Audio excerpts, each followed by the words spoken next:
నమస్తే, welcome to editor analysis. Bengal కోటలో ముసలం, దీదీకి కోలుకోలేని దెబ్బ, చంద్రిమా షాక్, స్క్రీన్ ప్లేను మించిన బెంగాల్ పాలిటిక్స్, రిసార్ట్ రాజకీయం టు రెబల్స్ గర్జన. బెంగాల్ రాజకీయాల్లో ఊహించిన మహాభూకంపం సంభవించింది. నిన్నటి వరకు ఒక వెలుగు వెలిగిన తృణమూల్ కాంగ్రెస్ సామ్రాజ్యం ఇప్పుడు నిలువున చీలిపోతుందా? నమ్మిన బంటులే నడి రోడ్డుపై దీదీకి నమ్మక ద్రోహం చేస్తున్నారు. సరిగ్గా నెల రోజుల క్రితం పార్టీని కాపాడుతుందని ఏ చంద్రిమా భట్టాచార్య చేతికి మమతా బెనర్జీ పగ్గాలు అప్పగించారో అదే చంద్రిమా ఇప్పుడు దీదీ గుండెల్లో రైళ్లు పరిగెత్తిస్తున్నారు. నమ్మకం లేని చోట నేను ఉండలేనంటూ పార్టీకి గుడ్ బై చెప్పేశారు. అంతటితో ఆగలేదు. కోల్కతా వీధుల్లో ఇప్పుడు రెబల్స్ గర్జనలు వినిపిస్తున్నాయి. పార్టీ ఆఫీసులు చేతులు మారుతున్నాయి. ఊపిరి ఉన్నంత వరకు పోరాడే దీదీ చంపితేనే నన్ను ఆపగలరంటూ సంచలన శబదాలు చేస్తున్నారు. అసలు బెంగాల్ కోటలో ఏం జరుగుతుంది? ఈ పొలిటికల్ థ్రిల్లర్ క్లైమాక్స్ ఏంటి? ఇప్పుడు డీటెయిల్గా చూద్దాం. పశ్చిమ బెంగాల్ భారత రాజకీయాల్లోనే అత్యంత వ్యూహాత్మక, ఉద్వేగభరితమైన రాష్ట్రం. ఇక్కడ అధికారం సాధించడం ఒక ఎత్తు అయితే దాన్ని నిలబెట్టుకోవడం మరో ఎత్తు. అసెంబ్లీ ఎన్నికల్లో ఎదురైన ఓటమి గాయం నుంచి కోలుకోకముందే తృణమూల్ కాంగ్రెస్ అధినేత్రి మమతా బెనర్జీకి ఒక ఊహించని పెద్ద షాక్ తగిలింది. జూన్ 3వ తేదీన నమ్మకమైన సీనియర్ నేత సుబ్రత బక్షిని పక్కన పెట్టి మరి పార్టీ రాష్ట్ర సారథ్య బాధ్యతలను ఎంతో నమ్మకంతో చంద్రిమా భట్టాచార్యకు అప్పగించారు దీదీ. కానీ సరిగ్గా నెల తిరిగేసరికి కథ అడ్డం తిరిగింది. చంద్రిమా భట్టాచార్య పార్టీలోని అన్ని పదవులకు, ప్రాథమిక సభ్యత్వానికి రాజీనామా చేస్తున్నట్లు ప్రకటించడంతో కోల్కతా రాజకీయాలు ఒక్కసారిగా వేడెక్కాయి. రాజీనామా సమర్పించిన నిమిషాల వ్యవధిలోనే చంద్రిమా భట్టాచార్య మీడియా ముందుకు వచ్చారు.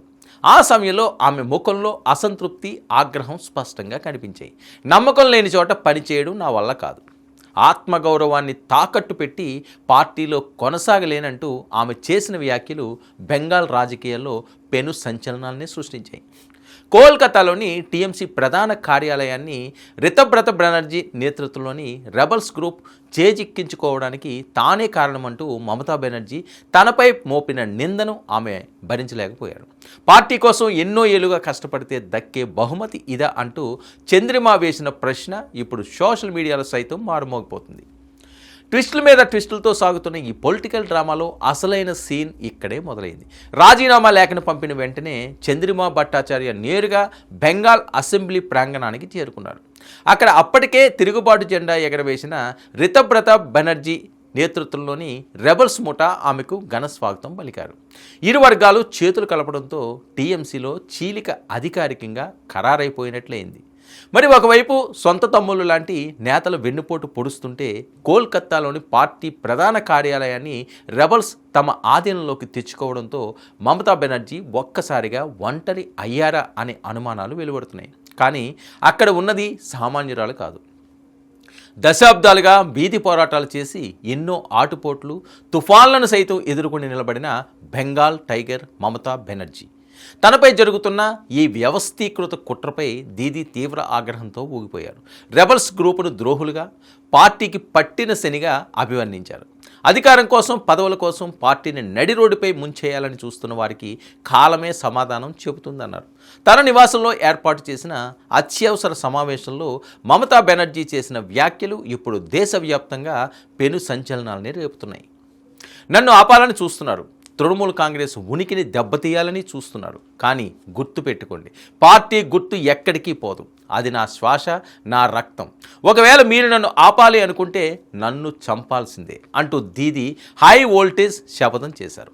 ప్రాణం ఉన్నంత వరకు బెంగాల్ ప్రజల కోసం, పార్టీ కోసం ఒంటరిగానే పోరాడతానని స్పష్టం చేశారు. అంతేకాదు, తక్షణమే కీలక నిర్ణయాలు తీసుకుంటూ ఇకపై రాష్ట్ర, జాతీయ స్థాయిలో పార్టీ పూర్తి బాధ్యతలను తానే స్వయంగా చూసుకుంటానని ప్రకటించారు.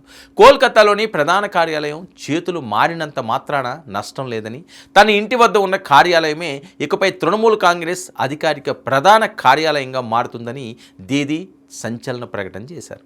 చూసారుగా, బెంగాల్ రాజకీయం ఇప్పుడు క్లైమాక్స్ దశకు చేరుకుంది. ఒకవైపు పార్టీని చేజిక్కించుకోవాలని చూస్తున్న రెబల్స్, మరోవైపు తానేంటో నిరూపించుకోవడానికి ఒంటరి పోరాటానికి సిద్ధమైన మమతా బెనర్జీ. మరి ఈ అంతర్గత యుద్ధం తృణమూల్ కాంగ్రెస్ను ఏ తీరానికి చేరుస్తుంది? రానున్న రోజుల్లో బెంగాల్ రాజకీయాల్లో ఎలాంటి రక్తపాతాలు, ఎలాంటి ప్రతివ్యూహాలు చోటు చేసుకోబోతున్నాయి? దీది ఈ సంక్షోభం నుంచి గట్టెక్కుతుందా, లేక రెబల్స్ చేతిలో పరాజయం పాలవుతుందా అనేది తెలియాలంటే మరికొద్ది రోజులు ఆగాల్సిందే. ఇది ఈనాటి editor analysis. Stay tuned to 9 news.